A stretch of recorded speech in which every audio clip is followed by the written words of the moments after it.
नमस्कार विद्यार्थी मित्र. आज आपण शिकणार आहोत मृदा भूगोल व मृदाशास्त्राचा इतिहास. सुरुवातीच्या काळात मानव भटकंती अवस्थेत होता. अन्नासाठी तो एका ठिकाणाहून दुसऱ्या ठिकाणी जात होता.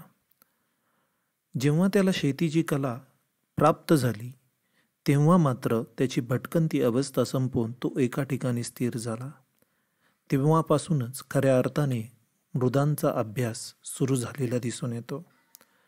ग्रीक, रोमन, अरब व आशियातील प्राचीन भूगोल तज्ज्ञांनी मृदेचा अभ्यास केला होता. स्वतंत्र ज्ञानशाखा म्हणून मृदा भूगोल व मृदाशास्त्राची ओळख ही 1860 नंतर झालेली दिसून येते.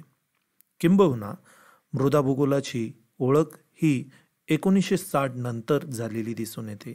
मात्र अशी ओळख प्राप्त होण्यापूर्वी मृदा हा घटक भूगर्भशास्त्राचा अभ्यास घटक म्हणून समजला जात होता. 1862 मध्ये जर्मन शास्त्रज्ञ फेडरिक पॉलोव यांनी पहिल्यांदा पेडॉलॉजी म्हणजेच मृदाशास्त्र ही संकल्पना मांडली. हा शब्द मूळ ग्रीक शब्द पेडॉन याच्यावरून आलेला होता. मृदा या घटकाचा अभ्यास मृदा भूगोल व मृदाशास्त्र या दोन्ही शाखांमध्ये केला जातो. मृदा भूगोलाचा अभ्यास करत असताना शास्त्रज्ञ किंवा अभ्यासक प्राकृतिक घटकांना महत्त्व देऊन मृदेचा अभ्यास करतात, तर मृदाशास्त्रात मृदेची निर्मिती, तिचे रासायनिक घटक, मृदेची संरचना, आकार, मृदास्तर इत्यादी घटकांचा अभ्यास केला जातो. सध्या मृदा भूगोल व मृदाशास्त्र खऱ्या अर्थाने स्वतंत्र ज्ञानशाखा म्हणून आहेत, परंतु मृदा या सामायिक घटकाचा अभ्यास वेगवेगळ्या दृष्टिकोनातून ही दोन्ही शास्त्र करतात. यांचा अभ्यास काही ठिकाणी संमिश्र असल्यामुळे त्यांचा इतिहास एकत्र पाहणे सोयीचे ठरेल. लोकसंख्या वाढ, अन्नधान्याची वाढती मागणी, महायुद्धे यामुळे शेतीच्या उत्पादनाची मागणी वाढली.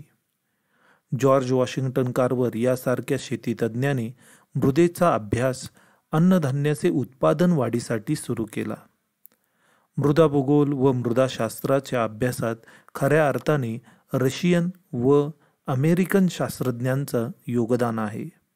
याशिवाय ज्या शास्त्रज्ञांच्या पासून या मृदा भूगोलाची अथवा मृदाशास्त्राची सुरुवात झाली व आधुनिक मृदाशास्त्राचे जनक म्हणून ओळखले जाणारे जर्मन शास्त्रज्ञ आहेत.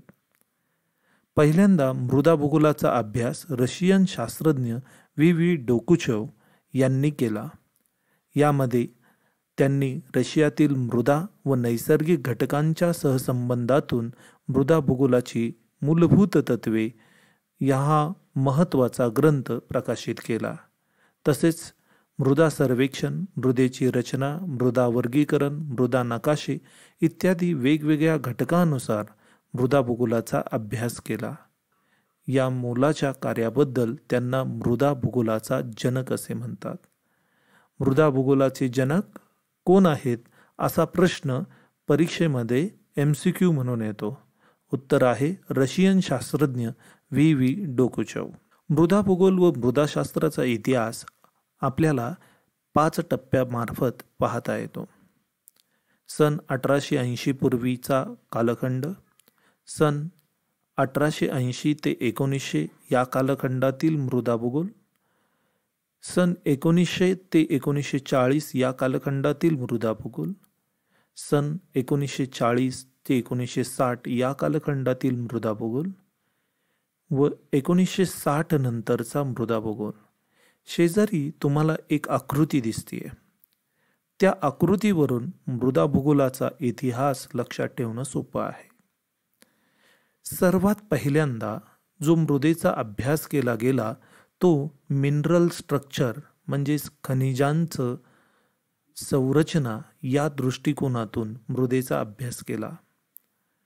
यानंतर मृदा केवळ खनिजांचं भांडार आहे असं नाही, तर या मृदेमध्ये विविध ऑर्गॅनिक मॅटर आहेत म्हणजे जैविक घटक आहेत आणि या जैविक घटक व विविध खनिजांचे घटक अशा दोन्हींचा एकत्रित अभ्यास हा केला गेला.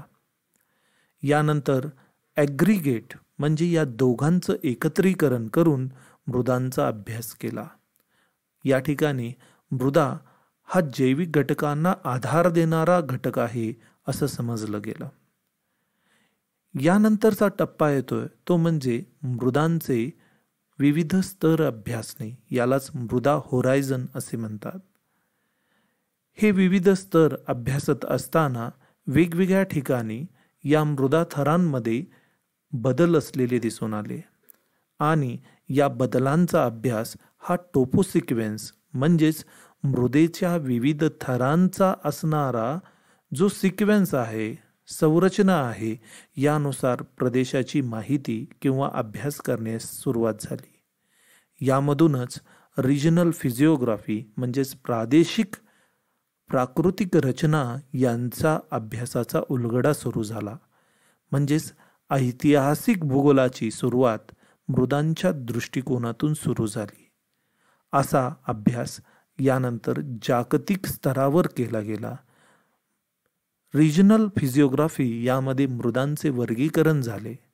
हे मृदांचे वर्गीकरण त्यांच्या जनुकीय घटकानुसार झाले आणि या घटकानुसार संपूर्ण जगामध्ये मृदांचं वितरण कसं आहे याचं सर्वेक्षण करून मृदांचे नकाशे तयार झाले. अशा पद्धतीने सन 1880 पूर्वीपासून आत्ता सध्याला रिमोट सेन्सिंग आणि उपग्रह प्रतिमा यांच्या आधारे केला जाणारा अभ्यास असा मृदा भूगोलाचा इतिहास या एका आकृतीद्वारे स्पष्ट होतो. आपण यामधील सखोलता ही पुढच्या स्लाइडमधून समजून घेऊ. सन 1880 पूर्वी मृदा भूगोल व मृदाशास्त्राचा इतिहास अभ्यासत असताना आपल्याला एक गोष्ट समजते की मृदा फक्त भूगर्भशास्त्राचा घटक 1880 पूर्वी मानला जात होता.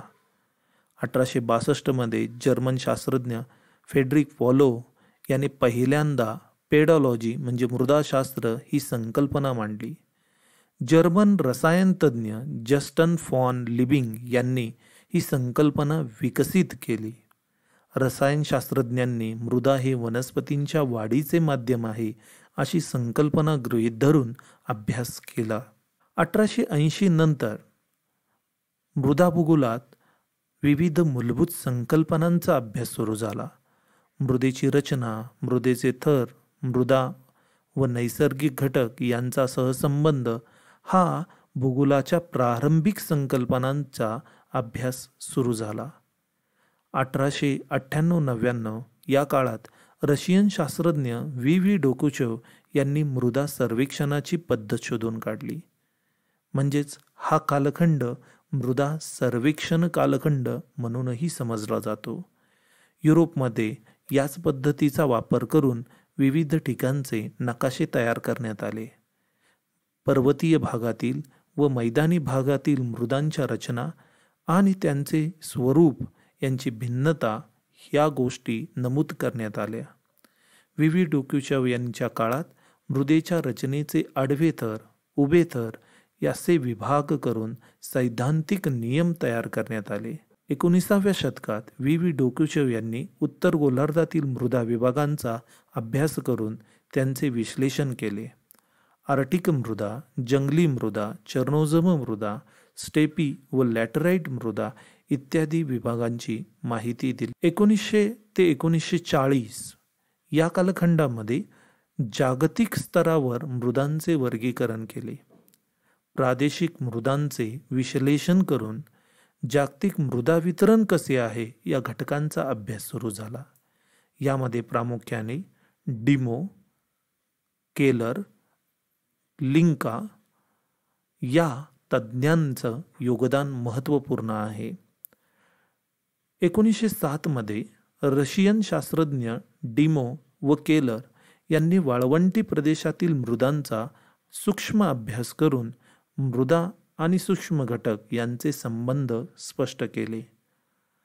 ग्लिंका यांनी मध्यपूर्व आशिया, पश्चिम सायबेरिया, अमूर नदीचा किनारा या ठिकाणाच्या मृदांचा अभ्यास करून वनस्पती आणि मृदा यांचा जवळचा संबंध म्हणजे जैविक घटकांचं स्पष्टीकरण या मृदांच्या अभ्यासातून देण्यात आलं.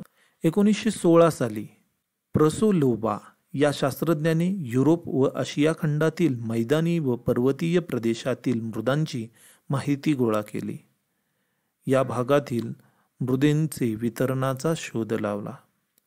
1920 ते 30 या दशकामध्ये मृदेच्या सर्वेक्षणे करण्यात आली.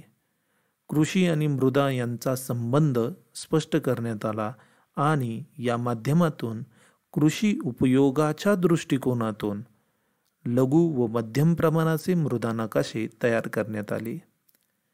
आशियामध्ये 1927 मध्ये, युरोपमध्ये 1930 मध्ये अशा पद्धतीचा अभ्यास सुरू झाला. संयुक्त संस्थानात मार्बर्ट यांनी अशा पद्धतीच्या अभ्यासाची सुरुवात केली आणि याच कालखंडात संयुक्त संस्थानात मृदा सर्वेक्षण विभाग सुरू झाला व मार्बर्ट हे मृदा सर्वेक्षण विभागाचे पहिले प्रमुख म्हणून ओळखले गेले. संयुक्त संस्थानामधील पहिली सर्वसाधारण मृदा वर्गीकरणाची पद्धत विकसित केली. यासाठी 1927 साली लिंका या शास्त्रज्ञाने लिहिलेल्या जगातील मुख्य मृदेचे विभाग व त्यांचा विकास या जर्मन भाषेतील पुस्तकाचे रूपांतर करून इंग्रजी भाषेत रूपांतर केले. म्हणजेच अमेरिकेमध्ये होत असणाऱ्या सर्वेक्षणाचा आधार हा जर्मन शास्त्रज्ञ लिंका यांचाच असलेला दिसतो. 1916 ते 24 या कालखंडात प्रेस्कॉट या शास्त्रज्ञाने ऑस्ट्रेलियन शास्त्रज्ञाने इजिप्तमधील कृषी विभागात काम करत असताना मृदेतील नायट्रोजन व अल्कली घटकांचा अभ्यास केला. 1940 सालानंतर खऱ्या अर्थाने मृदा भूगोलाचे स्वरूप हे बदलले गेले. 1941 साली हन्स जेनी यांनी संख्याशास्त्रीय पद्धतीतून मृदा भूगोलाचा अभ्यास केला. त्यांचे factors of soil formation a system of quantitative pedology हे पुस्तक प्रसिद्ध आहे. 1941 सालात त्यांनी मांडलेले मृदा निर्मितीच्या घटकांच्या संदर्भातील समीकरण हे जगप्रसिद्ध झाले आणि मृदा भूगोलाकडे बघण्याचा दृष्टिकोन हा संपूर्ण जगातील मृदा शास्त्रज्ञांचा बदलला गेला. हा मृदा भूगोलाच्या इतिहासाचा चौथा टप्पा होता. मृदा निर्मितीचे घटक, मृदेतील घटक, सुधारित जागतिक मृदेचे वर्गीकरण, मृदा नकाशे तयार करणे अशा विविध घटकांचा अभ्यासावर भर देण्यात आली. 1954 साली कृषी विभाग आणि मृदा यांच्या सर्वेक्षणातून मृदा नकाशे हे तयार करण्यात आले. व्ही व्ही डोकुचोव यांनी निर्माण केलेली सर्वेक्षण पद्धत रशिया व युरोपमधील सर्वेक्षणासाठी वापरली गेली. 1960 नंतर मृदा नमुने, मृदांचे आच्छादन यासारख्या संकल्पना मोठ्या प्रमाणावर अभ्यासल्या गेल्या. 1977 साली रेन्झो या शास्त्रज्ञाने जागतिक मृदांचे विश्लेषण केले आणि त्यांचे 5 गट केले. म्हणजेच जागतिक मृदांचे विभाग तयार केले. हे विभाग म्हणजेच अतिबृहद विभाग, बृहद विभाग, मध्यम, सूक्ष्म, अतिसूक्ष्म या गटांचा त्यांनी समावेश केला. रशियन व अमेरिकन शास्त्रज्ञांनी मृदा व भूरूपशास्त्र यांचा सहसंबंध स्पष्ट केला. डॅनियल या शास्त्रज्ञाचा यामध्ये मोठा सहभाग असलेला दिसून येतो. 1990 नंतर मृदा भूगोल व मृदाशास्त्राच्या विकासात महत्त्वपूर्ण घटना घडल्या. या कालखंडात वेगवेगळ्या देशांनी स्वतःचे उपग्रह अवकाशात सोडलेले होते. त्यामुळे अवकाशीय क्रांतीचा आणि मृदा भूगोलाचा जवळचा संबंध निर्माण झालेला दिसून येतो.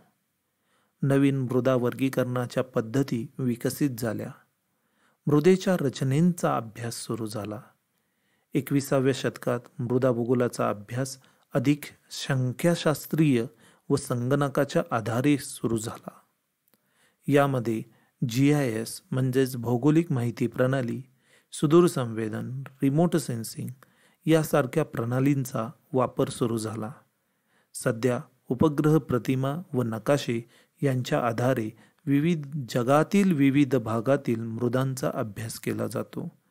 अशा पद्धतीने मृदा भूगोल व मृदाशास्त्राचा आपण ऐतिहासिक आढावा घेतला आहे.